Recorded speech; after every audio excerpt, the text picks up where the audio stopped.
This is Kevin Brooks, University of Illinois Extension, July 26, 2023, with today's Market Minute. First, we're going to be looking at the 2023 corn crop. We began the year with strong prices, and then prices began to decline into later May. Why was that? When we were looking at dry weather, the crop still looked pretty good, and the thought was rains will eventually come. So we were looking at a big crop.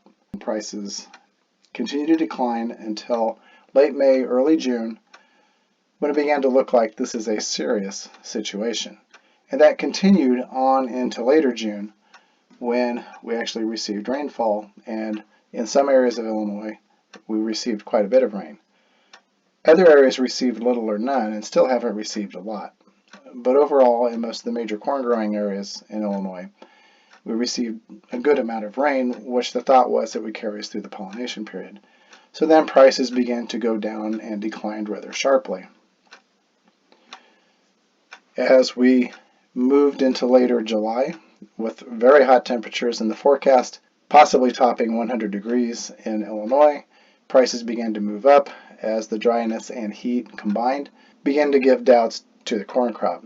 Predicting corn yields at this point until we get into and past the pollination period is a little hard to predict, because with the GMOs, we eliminated some of the risks that occur when we have dry weather and hot weather. Insect damage has been curtailed, and with fungicides being used, a lot of the diseases that would cause problems, especially in drought years, have been alleviated. But we've had other things going on in the world with the Ukraine war and the recent attacks on the port of Odessa, where Ukraine ships a lot of its grain by Russian missiles and drones. The main concern, though, is going to be the weather and how well pollination takes place. In the lower right-hand corner, we can see what happens when full pollination or abortion of the kernels takes place.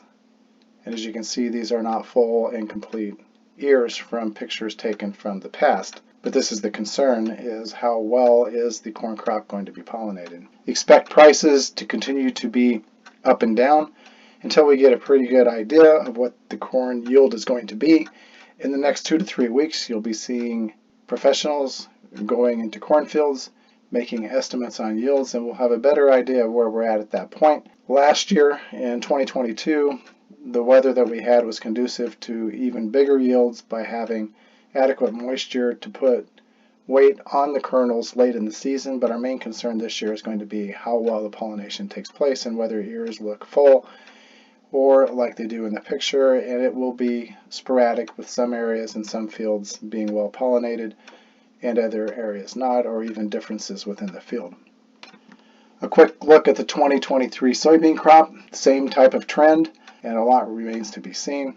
The main concern with hot, dry weather coming up is how many flowers each soybean plant is going to produce, and then the pods in the plant, how many beans will be in each pod, whether it's going to be 2 or 3 or none up to 2.